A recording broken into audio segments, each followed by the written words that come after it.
Hi, welcome to the review of the Panasonic 3D Blu-ray Player model number DMP-BDT300GN. Hopefully you've had a chance to look at the unboxing and preview videos for this particular device. If you are keen in particular to see the ports on the back, I'd probably recommend that you have a look at the preview video if you haven't done so already. But I will be covering ports and other features of the device as part of this review. So let's get straight into it. As can be expected from a quality Blu-ray player these days, this particular Panasonic Blu-ray player comes with the following features, specifically CD audio playback, DVD video playback, and I guess also if there's DVD audio you can play that as well. Blu-ray playback with integrated BD Live functionality, which allows you to view extra online content that's not included on the disc but is able to be streamed over the internet and integrated into the experience of viewing that Blu-ray content. It has an SD, SDHC, SDXC card reader, USB flash drive reading capability for drives up to 128 gigabytes in size. It also includes an Ethernet port capable of 10 and 100 megabits network traffic capacity, DLNA functionality, which is digital media player class functionality. It also features 2 HDMI outputs. Now this is quite good, as you can either directly output a 3D signal to a capable 3D television, but I guess the other thing is if you have a compatible screen but you also want to channel sound through an amplifier and you don't have multiple audio return channel ports on the back of your television, you do have the ability to use that second port for audio pass-through if that amplifier is not 3D capable. Furthermore, it has component output, composite output, optical audio output for those audio purists out there, and it's also capable of 5.1 and 7.1 surround sound. As far as CD audio and DVD playback is concerned with this particular device, I reckon it will satisfy the needs of the average consumer. Audiophiles and video critics amongst us, though, they may prefer and recommend a full home theatre system in order to obtain a better overall experience, particularly with the presence of a subwoofer, which makes all the difference for those bass frequencies, as well as sound amplification and additional audio and video processing. So with the home theatre systems, they may contain various other video cleanup algorithms, audio cleanup or enhancement algorithms, but of course in order to get that you do have to fork out a bit more money. Sound quality can become more noticeable at the higher bit rates available through various audio containers such as MP3 and AAC, courtesy of the DLNA functionality. As far as the DLNA functionality goes, it does have, this particular device does have similar drawbacks compared to the Panasonic Viera TH-P50VT20A plasma 3D television, which I've also reviewed, and that video is also up on the Boydo's Tech Talk YouTube channel if you're keen to have a look at that. Because it doesn't support the Windows 7 Play 2 functionality. Now, in order for that to work, there are a few extra bits and pieces that a device such as this Blu-ray player needs to include, such as a universal plug and play, but specifically when it comes to DLNA, it needs to be a digital media renderer device. Unfortunately, This device is a class below that as a digital media player, but yeah, I guess if it had been a digital media renderer, that would have been a killer app for this particular device, and it probably would have put it over the top in terms of recommending this as a must-have component of any sort of home theater system, I suppose. In terms of the formats that can be recognized and played back, is pretty much limited to JPEG photos and MPEG-2 videos over DLNA. So very limited there. So unless you have all of your content in those formats, you might be a bit stuck. I guess as far as digital photography goes, JPEG is pretty much the de facto standard, apart from raw images, but that's more for professional photographers. But again, on those high-end cameras, you can shoot RAW and JPEG photos simultaneously.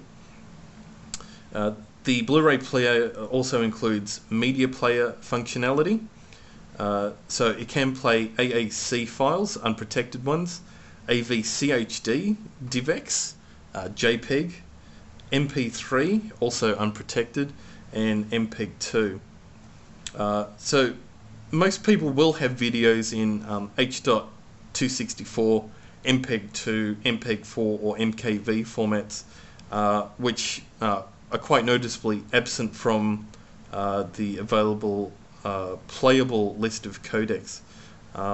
Now, you might be able to fudge those particular formats to look like another format like AVCHD, or otherwise you're going to have to spend some time converting your media from one codec or codecs to another. But yeah, it's a bit hit and miss if you take that approach. Also, in terms of picture formats, I was also surprised that PNG files or PNG support was also missing, as that's now becoming a more popular picture format on the internet. But again, JPEG is probably the de facto standard for cameras, but PNG is becoming more popular for user-created or post-processed photos. What I will do is we'll have a look at the Viera Cast functionality and just show you what that looks like with this particular device. So let's have a look at the included Viera Cast functionality that comes with the Blu-ray player. Now, across the devices that Panasonic have, this is very much standard. I guess one feature that the Panasonic Viera television that you can see here has over the Blu-ray player is that it also includes Skype functionality, but you do need to get the additional webcam accessory valued at, I think, $200 at the moment. But as far as Viera Cast goes, pretty much what you see is what you get here at the moment. There is 3 screens worth of placeholders, but it's only the first screen is populated.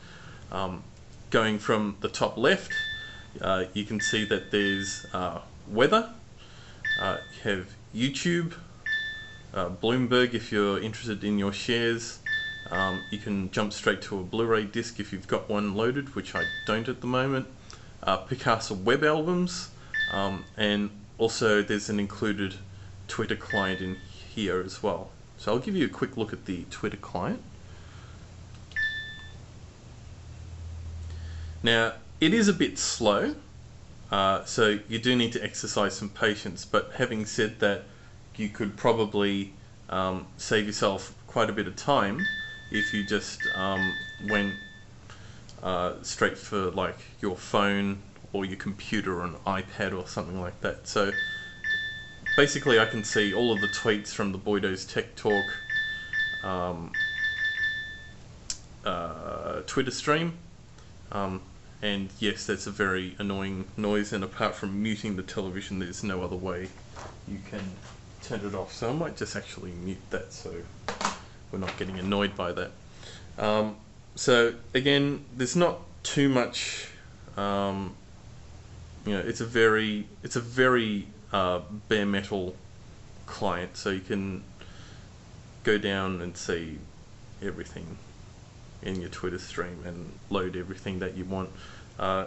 You can use the colored buttons on your remote just to see what's going on. So these are trending topics, and you can also search for stuff as well. Now it is a bit cumbersome using the remote, so I won't do that. I guess the other one that you might have an interest in using is YouTube, which is over here. Hopefully it'll load.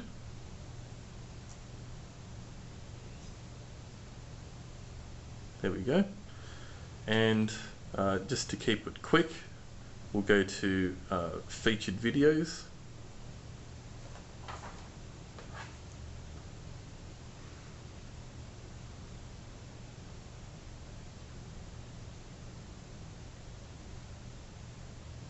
Still loading.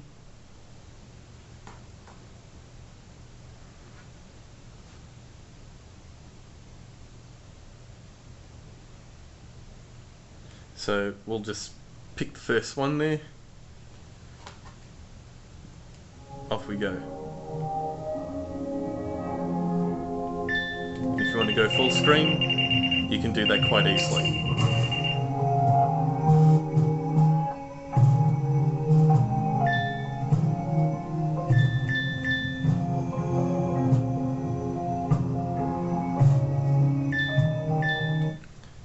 And of course, you can jump to whichever video you like in the list. I'm alright.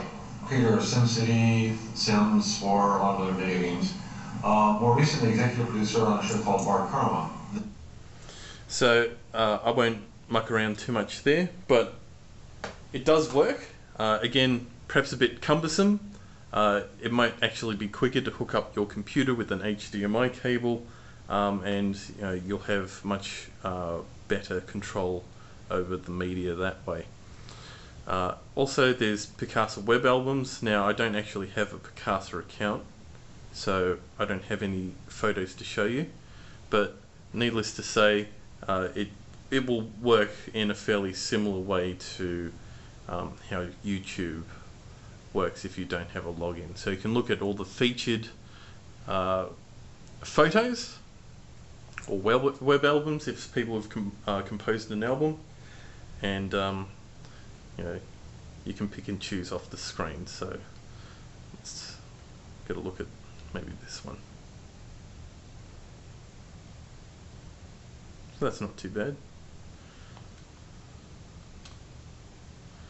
So if you just want to pass the time, this might be just a good way to look at some of the photos people have taken on their travels. That's pretty much it, apart from for the Viera Cast functionality. I guess one thing to note is if you do have a Panasonic television, this functionality in the Blu-ray player is largely redundant because you already have it in the television. So whether or not that entices you to buy this particular player, that's up to you. But in a nutshell, this player used to retail for $599 Australian, but you can usually find it for about $399 now. I guess the price does still take into account the fact that the Blu-ray player is able to play 3D content, and that may account for about $50 to $100 of the cost there. It is a bit of a situation at the moment where there isn't that much 3D content or 3D content worth purchasing and viewing at the moment, but hopefully 2011 will be a year where we see more of that release. All in all, look, this is a good Blu-ray player. It's certainly better than one of those $20 or $50 cheapy things that you get from Aldi or Dick Smith. It does the job, and it looks like it'll go the distance and serve you well for a number of years. So thanks for watching, and if you liked the video, make sure you give it a thumbs up. Thanks.